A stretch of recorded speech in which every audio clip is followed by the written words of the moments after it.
Hello, wonderful Open Heart Project. I'm so glad to see you, and I'm so looking forward to practicing together today. We're going to practice for 10 minutes. We're going to start very soon. So please take your seat, get settled, whether you're on a cushion on the floor with your legs crossed loosely in front of you or in a chair. And if you sit in a chair, please sit with your feet flat on the floor. And if you don't feel well, please lie down. And we'll start shortly, but I want to continue the discussion that I started with you all a few weeks ago about the 6 Paramitas, or Transcendent Actions. And also just to let you know that the reason you're getting this video, even though as of January, I was going to send you guys one email per month, one video per month, everything changed. And we're in a pandemic together. And I wanted to resume more frequent contact and more support for your meditation practice. And also just to let you know I'm here and we're in the Open Heart Project together, and it's a community. And when we're alone in our houses, even alone with our families in our houses, it is good to know that we're part of a network of people who are practicing working with their minds and hearts. So I hope you are well. I hope you are safe. I hope your loved ones are well and safe. And let's practice together. But first, we'll explore the third, briefly, of the 6 Paramitas, or Transcendent Actions. Again, the Transcendent Actions are 6 actions. They're things you do. They're not things you study only. But they're actually, you go out in the world and you do these things, or you stay in your house, in this case, and you do these things. The first paramita is called generosity, some sense of being willing to offer. The second paramita is called discipline, which doesn't mean being mean to yourself. It has the quality of willing to work with what is. And the third paramita, quite relevant for many people right now, is called patience. There is much to be patient with right now. We are in a circumstance of many, many, many unknowns. We've never been in a situation like this before. So of course, it's very natural to want to move as quickly as possible to conclusions and explanations and solutions. Of course, it would be great if we could do that, but right now we can't. We are in a gap of where everything is different. It happened like that. We don't know when it will end, and we don't know what will happen, what life will look like when it does. So very unsettling, very interesting, and one must have patience because one has no choice. You can't game this situation, and we each have to find a way to stay in it, stay present, stay awake, be real. I'm not saying be perfect and unfeeling, but ride the waves of emotion and concern and all the things. That takes patience. So luckily, there's an app for that. It's called the third paramita. I'm going to tell you the secret to indestructible patience. It is guaranteed to work, and it is also impossible to do. So, for what that's worth. Here is the secret to unending, indestructible patience. It is the following: having no expectations. Now, of course, you should have expectations that people are kind and that they do what they say they're going to do and all that. However, if you have no expectations that it should go this way or it's going to go that way, I hope this is what has to happen or that's what shouldn't happen, but instead you're just paying attention, all you have is patience because you don't have any expectations. So you're just more like looking, like what the hell is going on here? And of course, that's impossible. So that's why I want to add that very important caveat. However, when you can work with your expectations, not to give them up because you're not a machine. You can't just program expectations out, But when you notice that you're having expectations and there's some anxiety connected to those expectations, like this really better happen or this really better not happen, you could say, oh, well, expectation. How can I introduce some oxygen here? Can I lighten up a little bit on this expectation or just hold it a little more lightly? And again, you should expect people to be kind, and I'm not saying stop expecting those things. But when you notice that you're becoming impatient, check in with your expectations and see if any little softenings are possible toward yourself. That's most important. So just like with generosity having 3 forms and discipline having 3 forms, patience also comes in 3 forms. And the first form is called overcoming others' destructiveness or overcoming others' aggression. Well, if we knew how to do that, we would be in a much different world. So I think we could start with how to not do that. So someone is being aggressive toward you, angry or passive aggressive, whatever it might be. Here's what doesn't work. Trying to hit them back. You have to protect yourself. You have to be smart. You have to be guarded and careful. I'm not saying otherwise. But there has been no instance in the history of the world, as far as I can tell, where aggression has led to peace. So we have to protect ourselves. Again, I'll just say that. But if you expect to dissipate aggression by countering it with an equal force, that will not work. So something else is necessary to counter aggression. And in each case, that's something maybe a little bit different. But in all cases, what is useful is to experience what's happening, not let it hit you or hurt you, but to tune in and go, this is aggression. That's what this is called. Okay, let me know that, so that you have a little bit more understanding of what's happening. That doesn't necessarily overcome other people's aggression, but something happens when someone comes at you with something hard and solid, and you sort of just don't come back at them, but you are a little bit something else, non-reactive. It kind of doesn't work, what they're trying to do. So I'm not saying that's easy, but if someone is trying to hit you and you remove this, it just has the possibility of moving past. So I'm going to tell you a story in a moment about how I experienced all 3 forms of patience that I hope will illuminate each one. So first, overcoming others' destructiveness. The second is realizing the nature of another's aggression. So someone may be an ass, and you're like, they're an ass. But then you might learn, well, someone they love just died, or they just learned they were sick, or they were brought up in a very abusive, horrible situation. I want you to listen, because that does not excuse their behavior. But it gives you some way of holding the situation that is a little more spacious than F you. And that is very useful in the cultivation of patience. And the third form of patience is called individually examining. I love this one. This is my favorite one. What it means is when something happens that irritates you, that causes you to become impatient, you don't label it according to all the other times you may have experienced the same thing. Rather, you look at it on its own.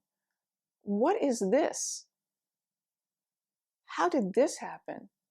So our world suffers from our inability to individually examine. So there's a lot of things to be impatient with right now. Many people I know, me too, are quite impatient with people who are out there ignoring social distancing. That's you, stop doing that. That's bad. So you see someone ignoring social distancing, and you're like, that's not good. Then you see someone else ignoring social distancing and you think, oh, they're just like that other person, and so forth and so on. And at some point you lump them all in to some category that's labeled with something unpleasant, and you may be right. However, this next time you see someone that is about to break the rules of social distancing, you will label them and become impatient immediately. Instead, if you slow down and sort of look at each instance, some kind of space is introduced, and space is the opposite of impatience. When you are impatient, all space is gone. The enemy of patience is aggression. So I'll tell you a story. This happened to me some years ago, and you may have heard it. So if so, I apologize. When I started the Open Heart Project, I was sending out like 5 meditations a week for free. And I did it for like 3 years. And it was a joy. But after about 1.5 years, it had become my full-time job because it just kept growing, for which I'm very grateful. But since it had become my job, I had to figure out a way to get paid because I'd like to eat and live inside and so on. So I developed something. This was some years ago, probably 5 years ago now, where I said, I'm not going to stop sending you meditations. Instead of sending you 5 a week, I'm going to send you 2 a week.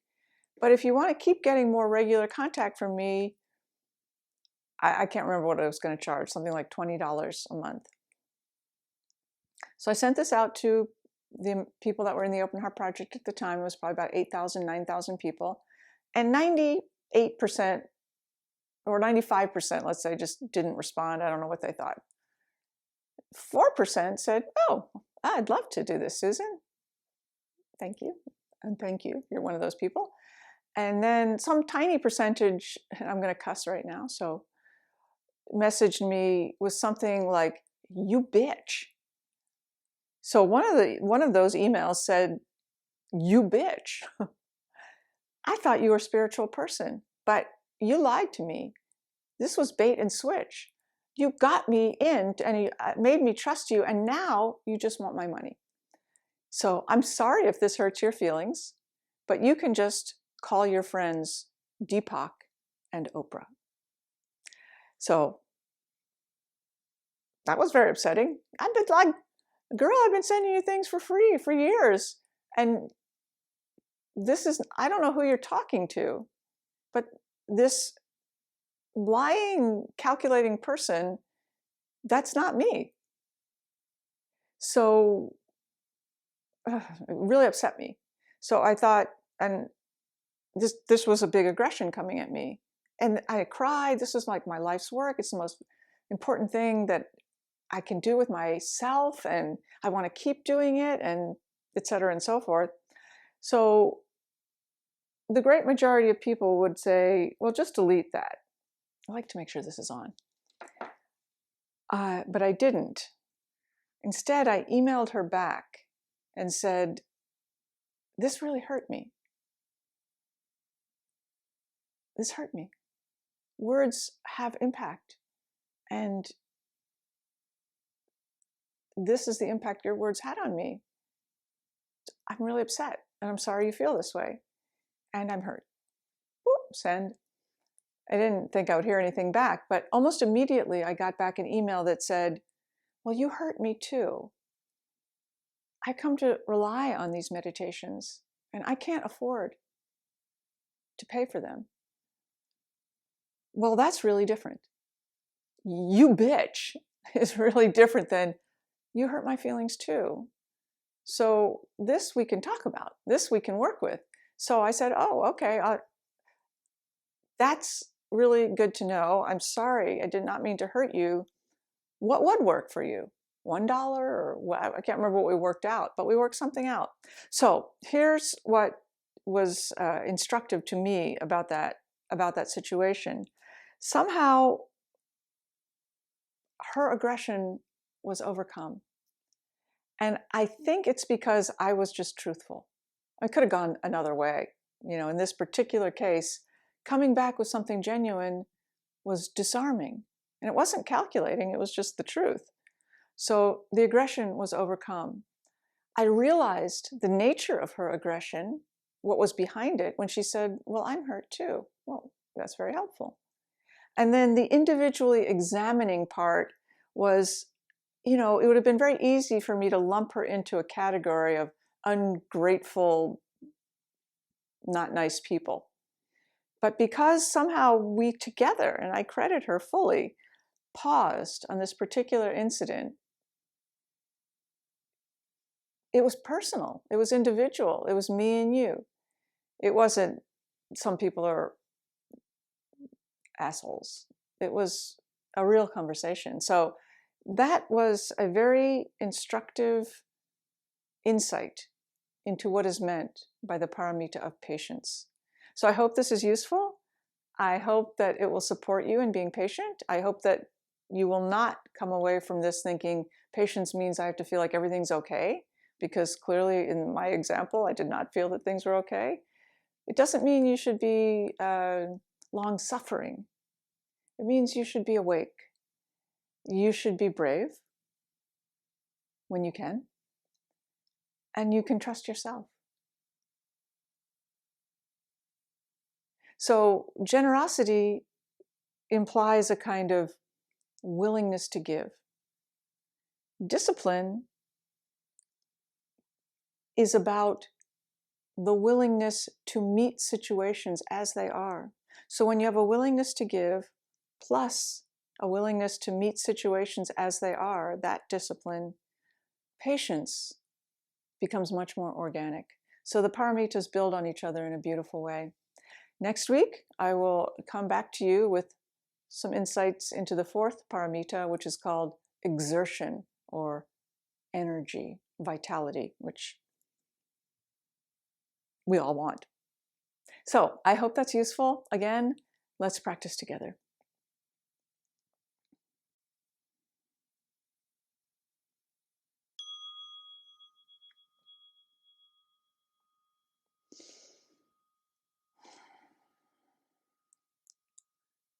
Begin your practice, please, by forgetting all of those words and just relaxing. Establish your posture from the ground up. If you're on the floor, the legs are crossed loosely in front. If you're in a chair, the feet are flat on the floor, or you can lie down, like I said, if you don't feel well, and pretend you're sitting up straight. The hands rest palms down on the legs, somewhere that feels comfortable. Sit up straight. Feel your own beauty and dignity. And let the front body soften. The belly can relax a lot. Let the shoulders relax.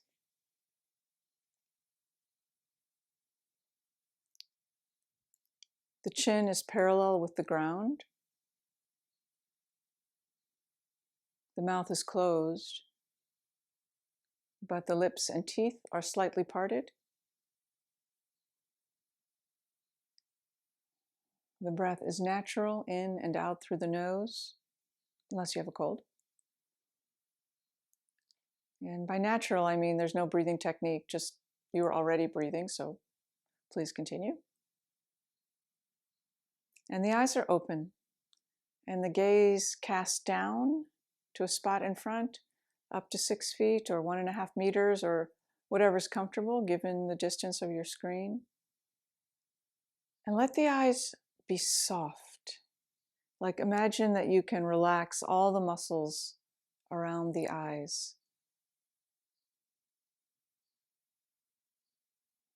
And let the forehead relax and soften.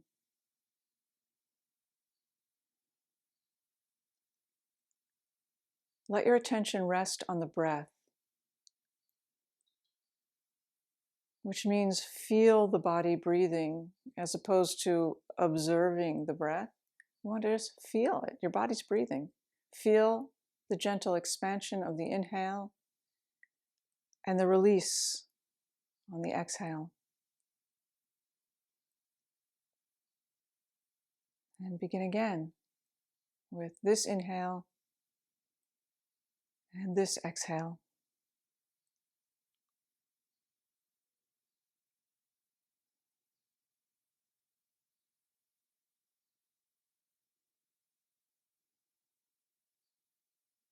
Your mind will continue to make thoughts because that's what it does. It's fine, no problem. Most of your thoughts will come and go. You don't have to do anything about them. There's no effort to stop thinking or change thinking or anything. However, if you notice that you become absorbed in thought to the point where you are no longer aware of your breath at all, very good. Notice that. You could label that moment thinking.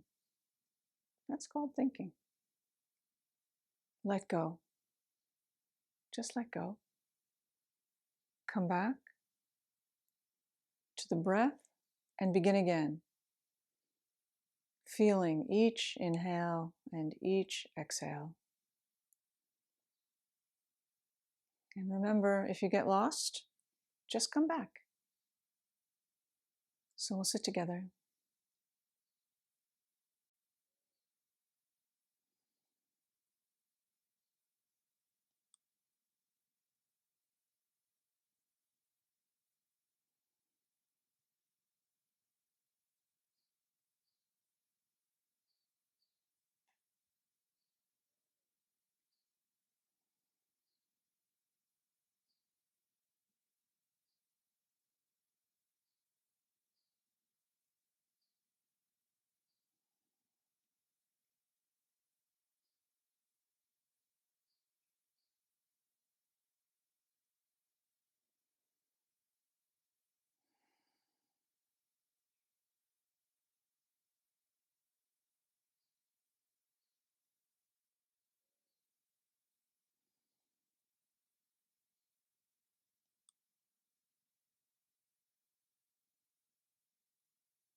Thank you so much for your practice.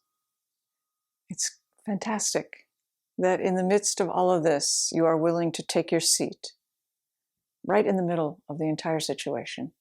I respect you for that tremendously. Thank you for sitting with me. Thank you for sitting together. Remember, we're having 4 meditations a day live with different teachers every Monday through Friday. The information I'll put in this email somewhere, but it's a good time to be together. So please be well, be safe. I'll see you next week.